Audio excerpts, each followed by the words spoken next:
All right, everybody. We are here with Mark's Basement, and he's going to do an awesome how to rebuild a score reel Yes, how to rebuild score reels.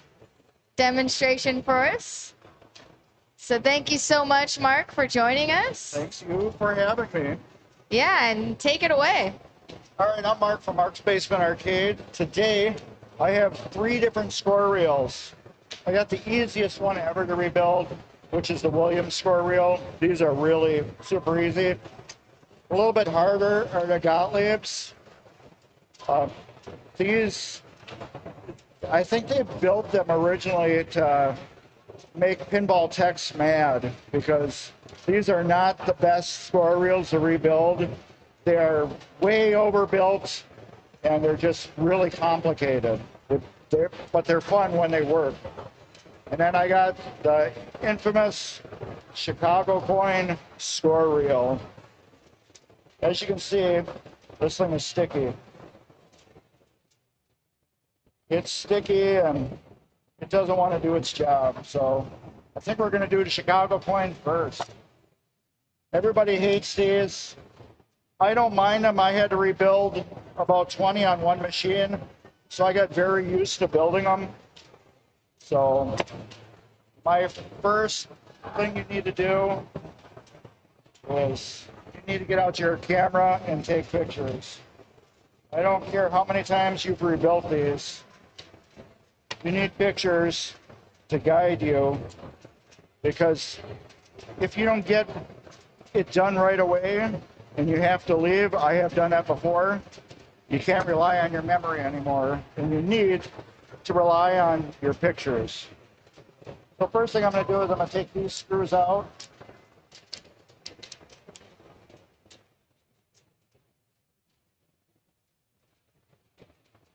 There's just 3 screws here. I'd like to do the Chicago coin because, like I said, most people hate these because they're just hard to tune in and get to work properly. I won't be cleaning any of the score reels. That takes a lot of time. Now we'll get these springs off. I'm going to take a picture of the springs.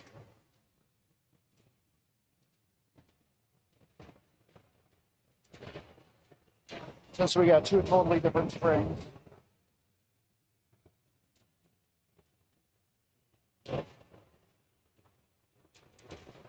We had a real nice high tension one and then a real loose tension one. Next is we're going to take this clip off. These are E-clips. This arm will come off, which I can feel sticky already. And then we're going to take these 2 screws off here.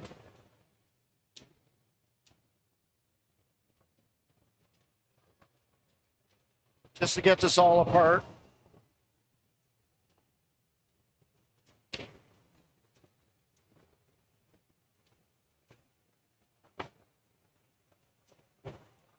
And then we got the 1 screw in the back.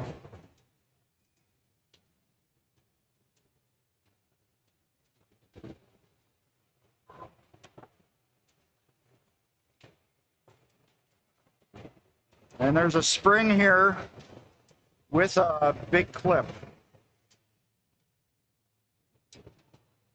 which I'm going to use my little grabber thingy. I think they're called forceps. I totally forgot about this spring back here.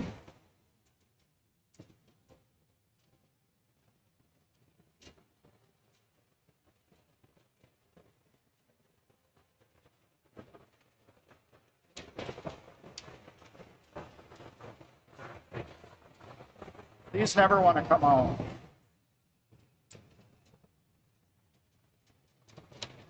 That's it. It's basically disassembled. However, we need to get the coil out too. So we got to put a brand new coil sleeve in. And the thing that was about Chicago coin, they had to be different with their coils. They use a bigger coil than anybody else does. And the problem with that is nobody makes a new coil sleeve for these. So you gotta kind of cut your own. I'm gonna show you how to do that too.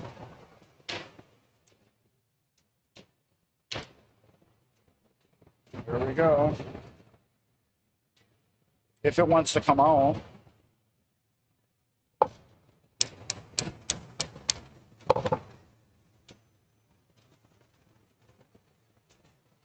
We are not getting that one out. I want to season there real good. So when that happens, I normally have tools at home where I can pound these out. This one I can't get out, but I'm going to show you how to make a new coil sleeve for it. This is like a coil sleeve for like a Williams stepper. I'm going to cut it down to make it fit. As you can see, a regular coil sleeve, like for the Williams and Gottlieb, they're smaller. And they really don't fit, they're too short. But we will cut one to make fit. This is the regular pipe cutter. And this is a plunger out of a Williams Grand Prix that I used to have. So I'm going to kind of measure exactly how long it is.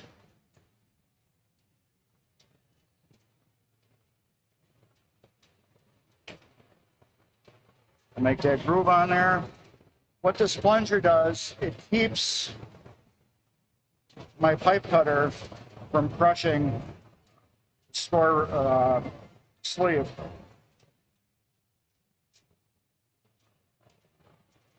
This will give you the best cut for cutting your own coil sleeves.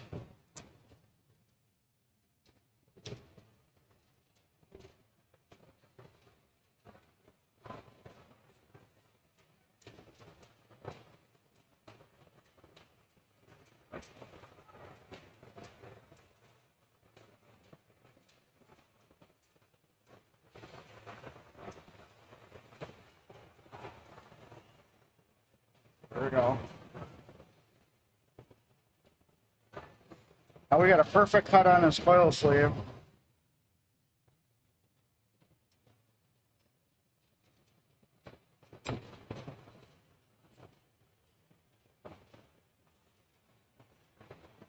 And as you can see, it is now the exact length it needs to be for a Chicago coin coil.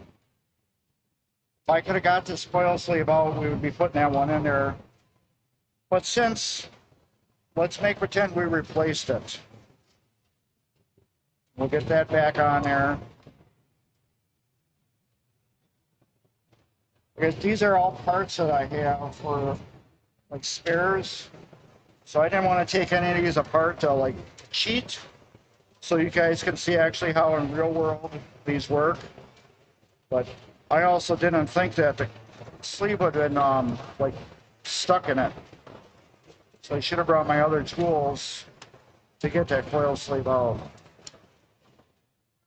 However, I do show how to do that at Mark's Basement Arcade, where you can get a full rebuild on all this stuff that I'm doing now. And then we'll put the new coil back on there with its new coil sleeve. If I can line up the hole. There we go.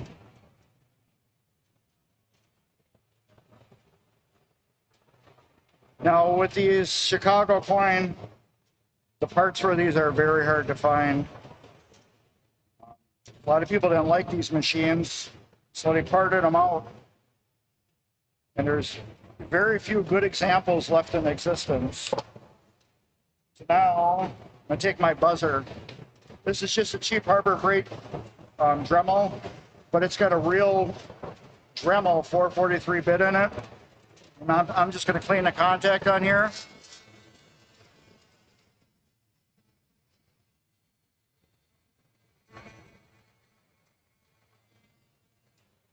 That's it. Gets a nice polish on that.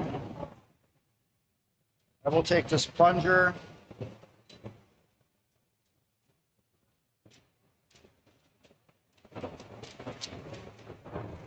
We will get that nice and polished and clean. Hoping it's going to slide in here good. Oh yeah.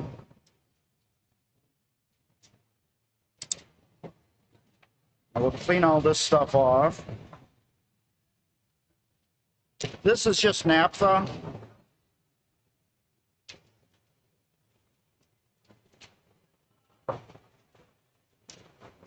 You want to get all these parts clean, free of dirt, and especially free of the old grease somebody probably put on it. Because that's your biggest enemy why these don't work. Is that old-fashioned grease. It's got a lot of paraffin in it, and it turns into wax basically, which solidifies on these and makes them not work.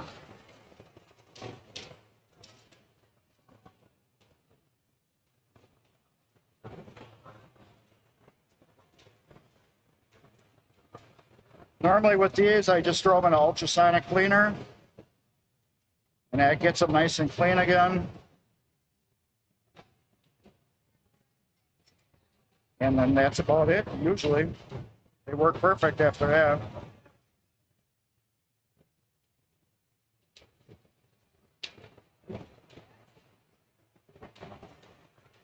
But yeah, the hardest thing is cleaning. Clean, clean, clean. Now, I take all these completely apart like this for one big reason. It's to make them work reliably. You can do a partial rebuild on these and get your square reels to work, but I want to rebuild them to the point where you don't have to touch your machine. Your machine is good for years. You never have to open it up and work on it again. The only way to do that is to fully tear these apart and clean them really super, super good.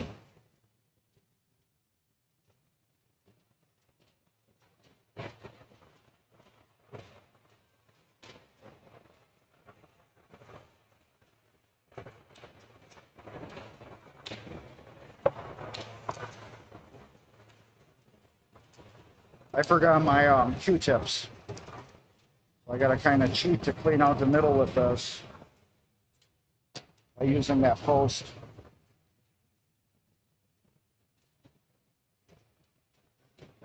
This one's gonna be a fun one to clean.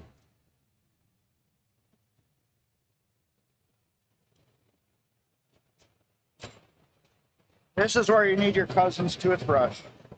Your favorite cousins.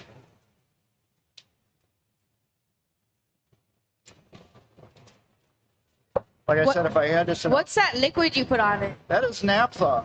Oh, nice. It's just regular naphtha. Some states ban it. And I've heard you could use lighter fluid. Will do the same job. But I like naphtha. And the reason why I use it in a bottle like that, because I won't cross-contaminate anything. I can just take a drop it on there, and you'll never contaminate your product. Because what a lot of people will do, they'll take the bottle and they need more on it, so they'll go like this. And what you did is you just took all your dirt and you stuck it in your clean container. That's why I like using the Ripper eye drop. As you can see, we got all that cleaned off pretty good. But yeah, that means a lot, getting these gears clean.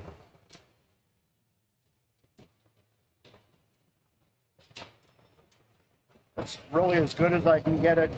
Like I said, I put these in an ultrasonic cleaner and it cleans them out really good.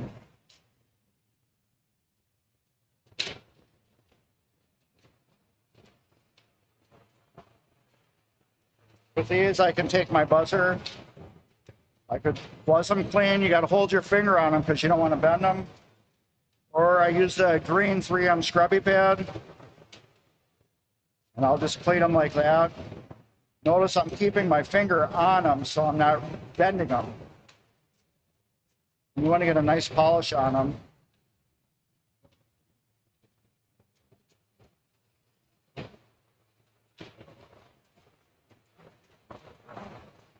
But yeah, you could use a buzzer.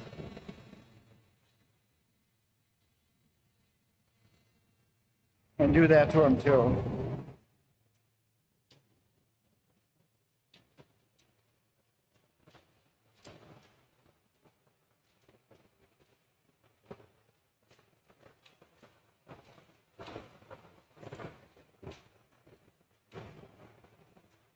All right.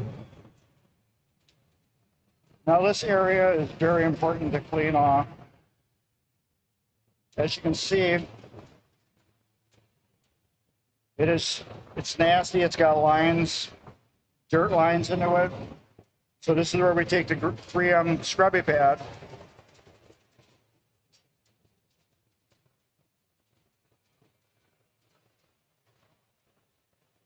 Start cleaning it.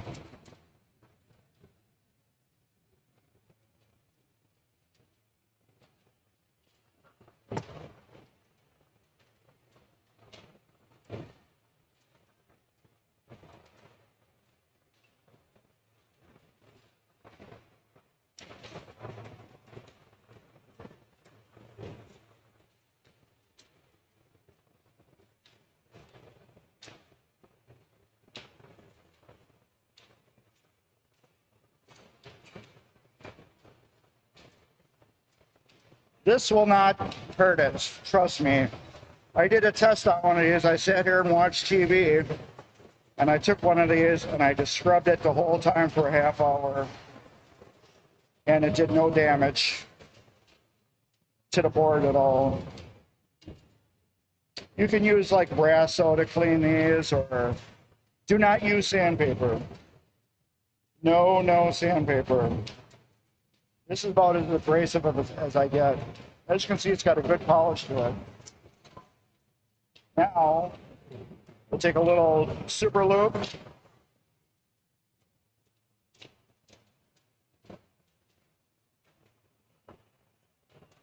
I'm going to slather it on there. So I want to coat it really good in the track area. Now, I'm going to wipe it completely off.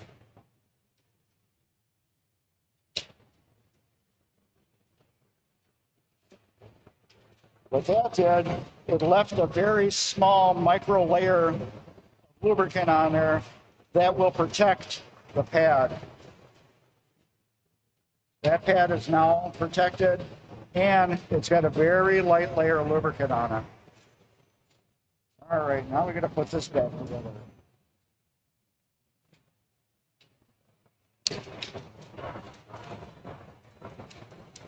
No lubricant on this at all. It's plastic. Don't want to put lubricant on it because you'll swell it. And if it swells, it's garbage. It will expand, and it will just bind the plastic into the metal.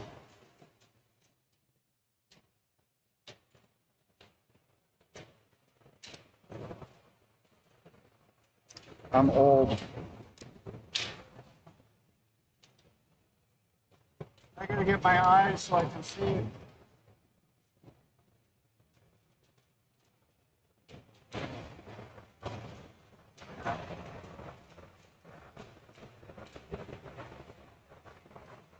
All right. Now this, you look at it, it's kind of shaped like a house, and it's got a point on the top. It's got the exact marking on that piece we just put in there, that gear. That has to line up perfectly.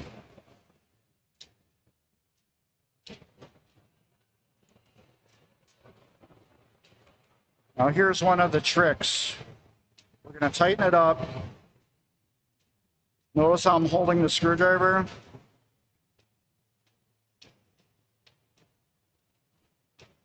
And it's slipping on it. That's about as tight as I want to get it.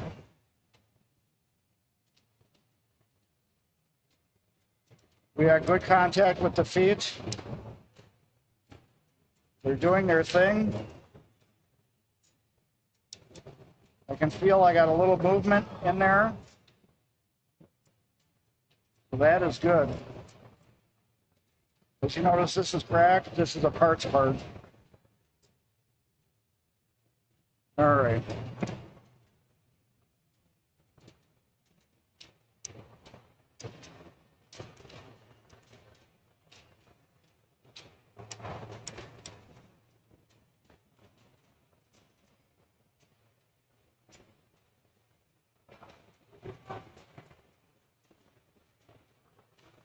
Now this, it's got a little bit of adjustment to it, not much.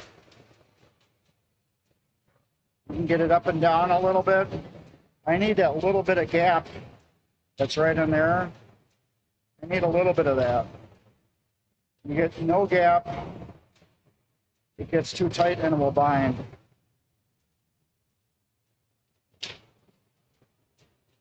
So I want a little bit, like about right there.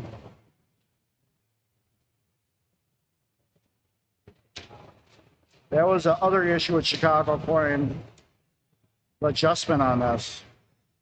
Nobody else had adjustment. Chicago coin's the only one that did. I don't understand why. And does anybody know what happened to Chicago coin? They turned into Stern. Stern bought Chicago coin. So if you look at the very early Stern score units, same thing, except for they went to a plug-in, like a Molex connector on them. But Chicago coin turned into Stern. All right, let's get that on there.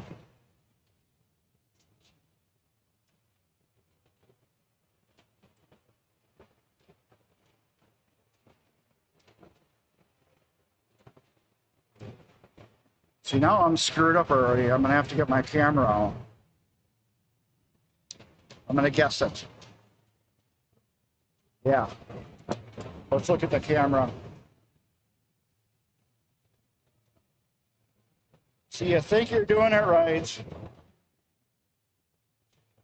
Yep, I got it right. That's why I say take pictures. I just took this apart right in front of you and I couldn't remember how it went together.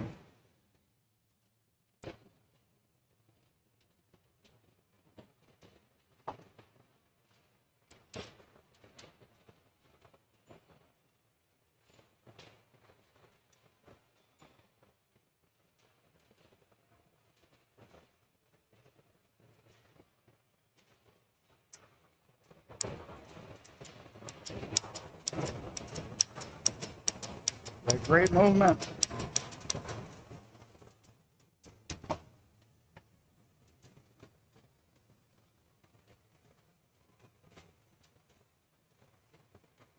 What I'm doing is I'm cleaning the rust off of it. The rust is going to drag on the plastic. You can either put new ones of these on or clean your old ones. I just rub them against 3M paper, or 3M scrubby pad I call it.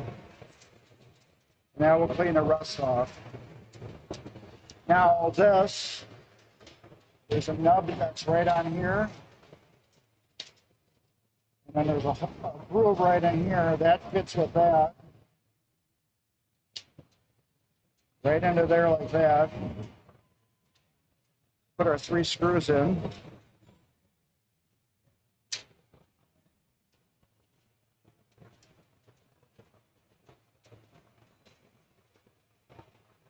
These again, I do the same thing with the screwdriver.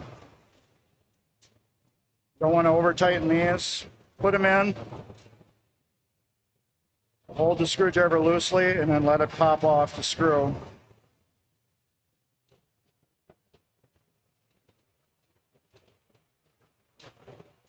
That's it. Now we have a fully working Chicago coin stepper for the score reel. As you can see before, this thing was sticky. It didn't do what it was going to do. But the trick is a lot of people will tighten this up too much. They want to tighten it until it stops. And then it just starts binding it even more.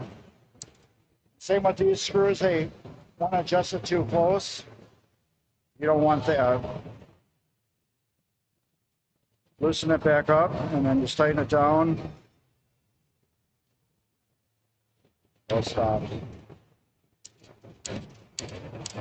That's nice and loose. Does what it needs to do. That's a Chicago coin square reel, totally rebuilt, except for the coil sleeve we kind of fudged on that one. I didn't know it would be stuck in there. That's pretty cool, wasn't it? We got time for one more? Okay, do we want to do the really super hard Gottlieb one? Or do we want to do the really easy Williams one? Which one do you guys want to do? Gottlieb. Okay. I got some Gottlieb score reels I need to clean too, so this is great. Okay, like I said, Gottlieb made these because they do not want anybody to work on their machines ever. They're the most over-engineered score reels that I don't understand why, but we'll get to it. All right. Same thing. What do we do? Pictures. You want your pictures?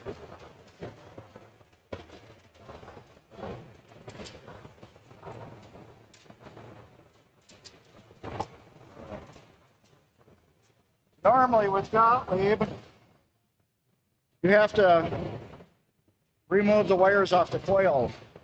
You have to desolder them. I don't have a soldering iron here, so this is a parts machine. So we just desoldered them. Now we got to get these three off.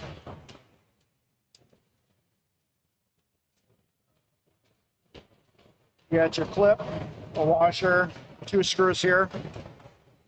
Now you're going to understand why I say these things are very over-engineered for what they need to do. Remember on the Chicago coin how we had the plate here? Gottlieb puts theirs there. With this unit, I got to get that piece back on there.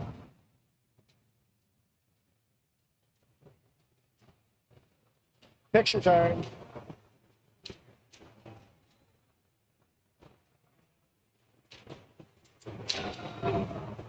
These ones, you totally need your camera. You're not putting them back together without one. Unless you just did 50 at one time.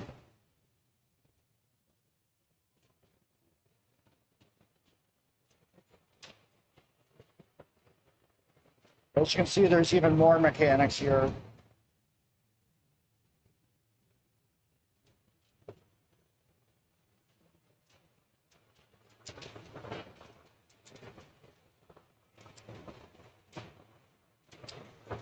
Try to get it from all angles if you can.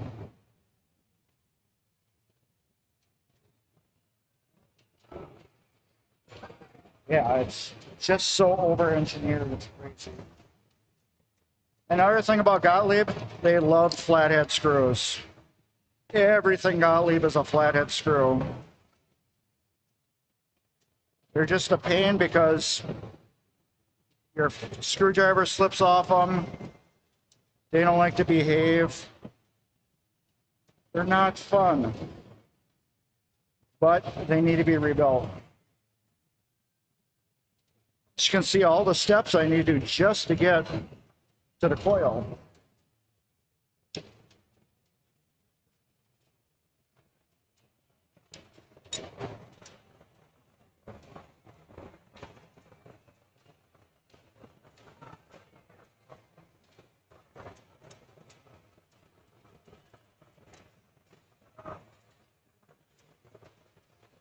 There we go.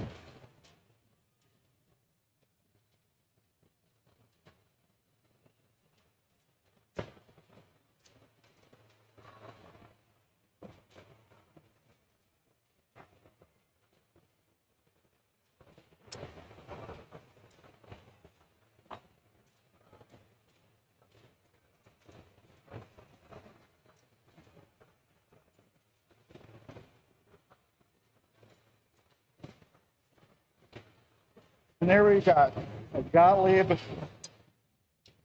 score reel disassembled. Same thing with the data cleanup. It's all old grease right here. Somebody decided it's stuck at one time. Let's throw some grease on it. Make it work again. Well, that worked short, for a short period of time. And then that grease gets all hard and it makes it stick again.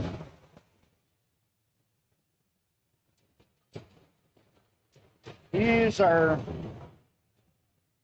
I'm saying pro level on rebuilding.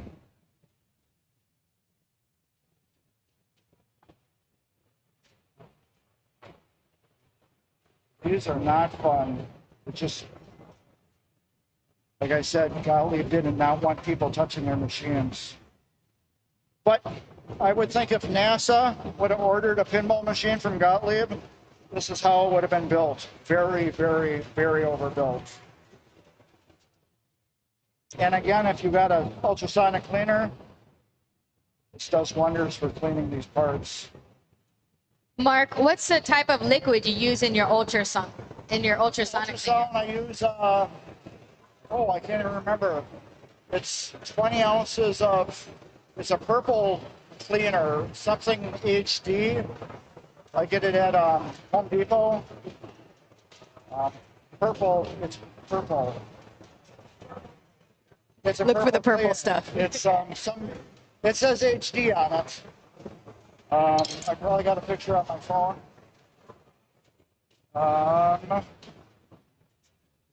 Albums, pinball parts.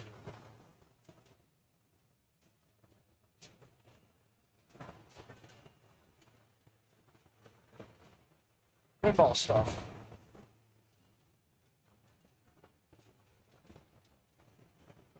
Simple Green Pro HD Heavy Duty Cleaner.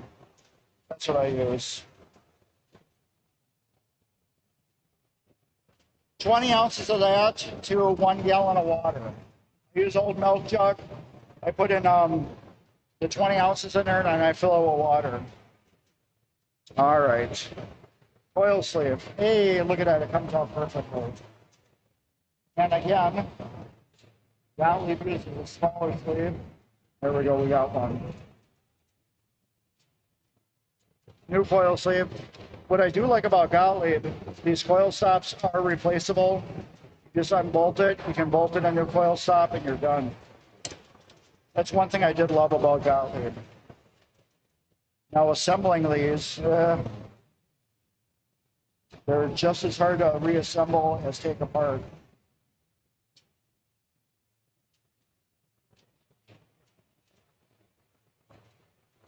These are not for the faint of heart on rebuilding. So they go in together in such a layer. All right. Let's get that like that. That like that. Now we have to get this in there, but we have to get this back finagled underneath here with having this in the way.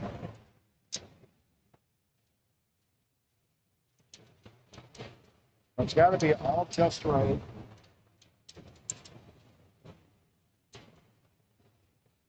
There we go.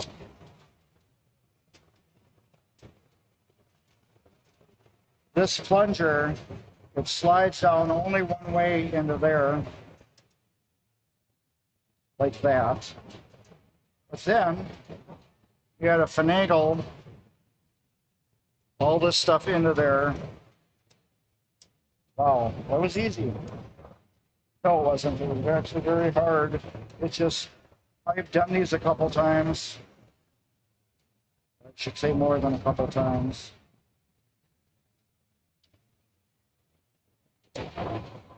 Yeah, that's not a fun part.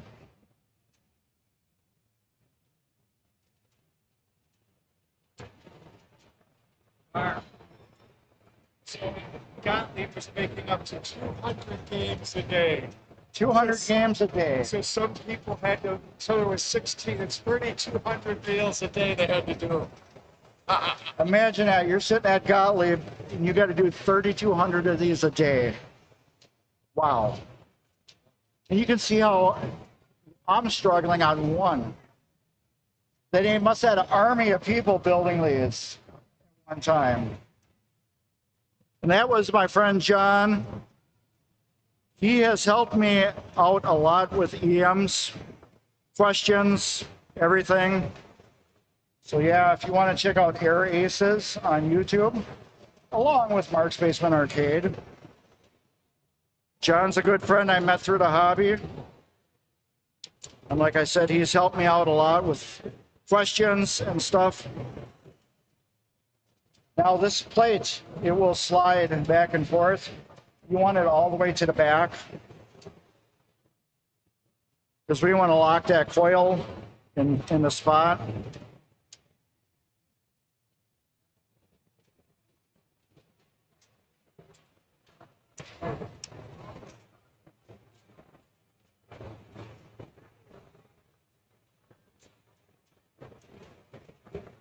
All right. That's all good. I'm going to use the buzzer on these.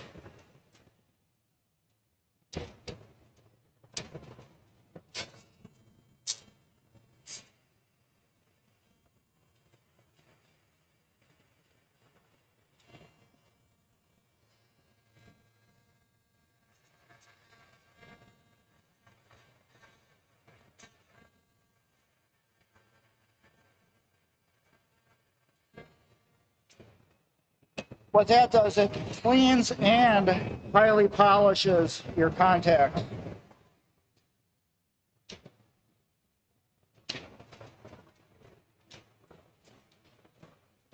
As you can see all the dirt that we've got so far.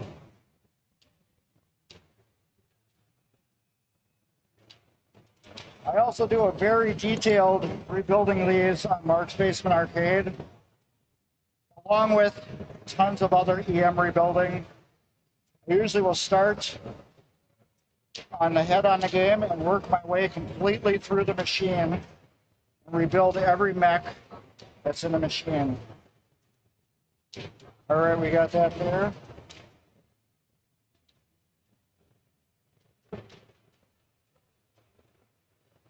Now here's a trick with these.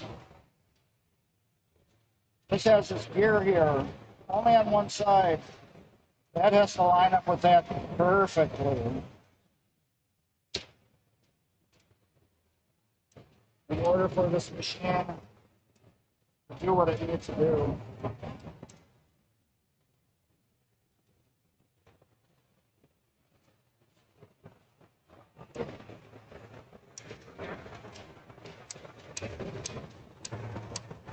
As soon as I let it go, it's going to come out anyways. Let's get the spring on here. Stay.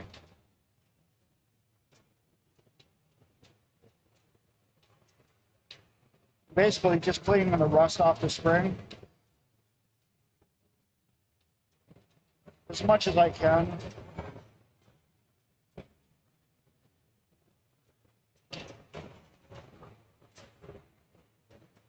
Now, if I'm lucky, that will stay.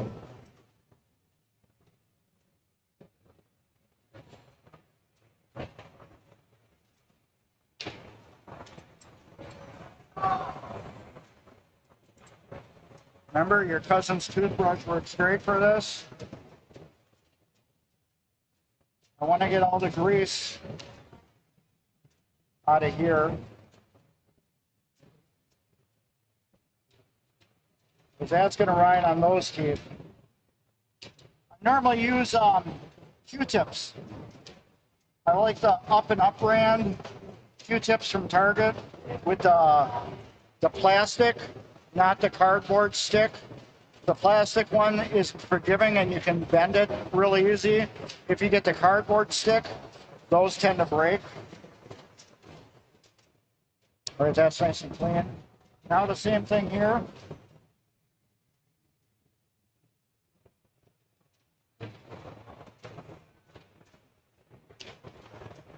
We just need the circle area cleaned here.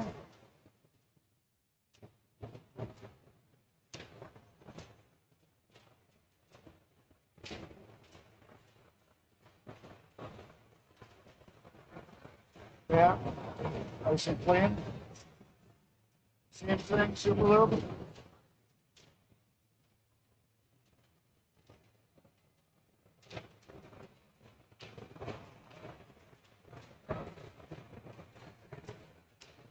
Lather it on. Buff it off.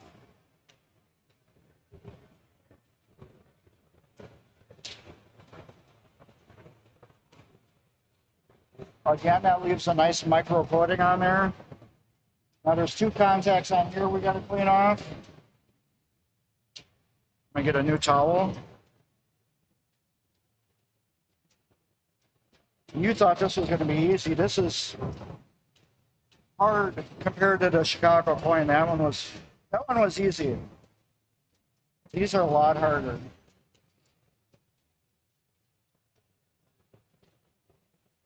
I hate Gottlieb's. I know. You can see how overcomplicated this is. Just doing a small little task. Compared to this, look how simple that is. They both do the exact same thing. See how it's got a little board here? This has a giant board that folds over the top and makes it a big score reel sandwich.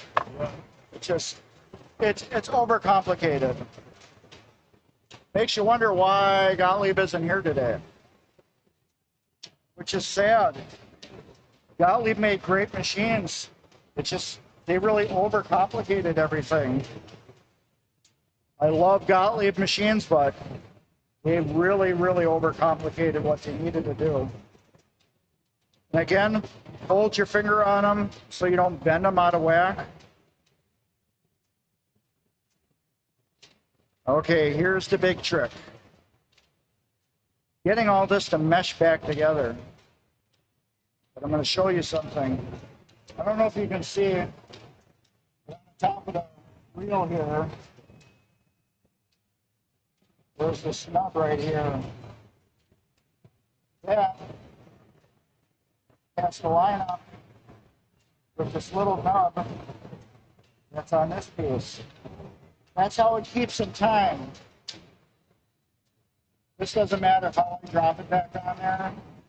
However, these two got to line back up perfect. Like that. We'll take our score reel sandwich. Did I miss any pieces? Yeah, there's one right there.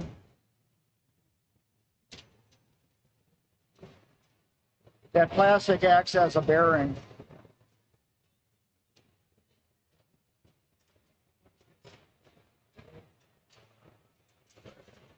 Put your screws back in. Mark, when you're putting the actual score reel in with the numbers, does the numbers have to be in a certain orientation or anything like that? No, it matters on that little metal piece I put on there. That is what lets the machine know where the numbers are going to line up, because that will line up with the disc here. The pinball machine's kind of stupid if you think of it. It doesn't care where the numbers are. It cares about 0, 9, and 8, or 1. I can't remember. Yeah, and this works for the score replay and bonus. Oh, okay. And the match. But yeah, the machine doesn't care where anything is except for 3 numbers. And then the machine will pulse to get everything to click correctly. Okay. Once it reaches the mark that's on the numbers, reading it off the plate here, it knows it's at 0 or 1 or 9. I can't remember exactly which makes the lift is 0. But now we should have, oh, we are a little sticky at this way. There we go. It just had to mesh back together. And I'm not slapping it as hard as the coil will.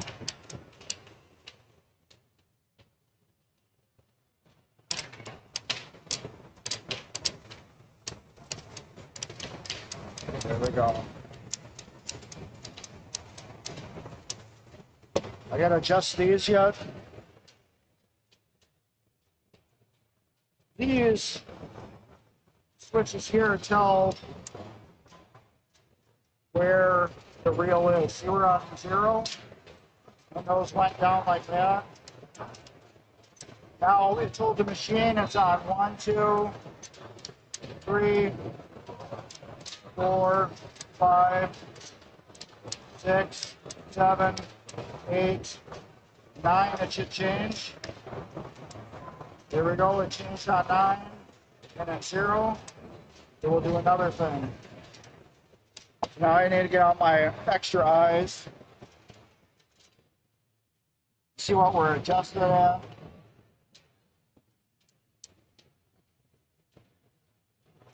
They're actually really good.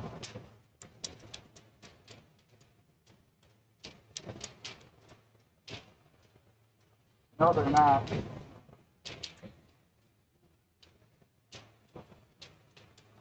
Where are they?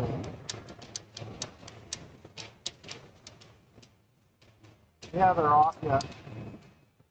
They were open. Now we're closed. I have a cheater on my phone.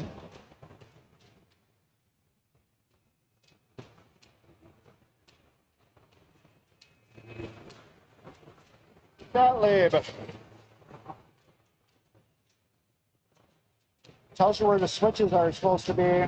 Open, closed. So we're on, I don't know what these are out of, so we're going to have to figure it out.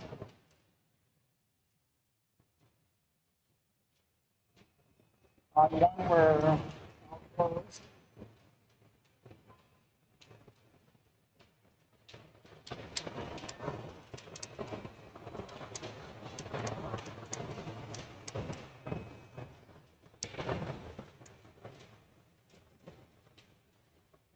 Open.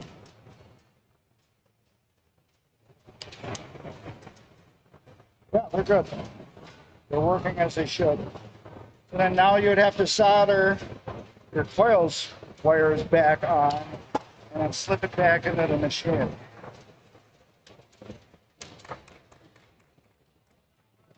Awesome. Thank you so much, Mark, for that demonstration. It's going to help us all clean our games. Yeah. These reels are also very hard to clean the plastic. Sometimes if you rub them, you'll take the ink right off of them. These are really hard to clean. The Chicago coin, as you can see, these are shiny.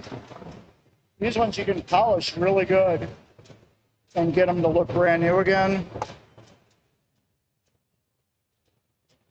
Oh, this is the Chicago coin. These will polish really good. Williams will polish really good. The Gottlieb is like stamped on with ink, and if you rub it, you can actually take the numbers right off. So I usually try to clean them as good as I can, kind of like just buff them with a dry towel. I've heard of people using bread on them to clean them. That's one thing I've always wanted to try, but I never did. I just been having pretty good luck with like a microfiber or a towel like this. And you can see just now a little bit, I got some good dirt off of them. But yeah, it looks better than 2 and 3.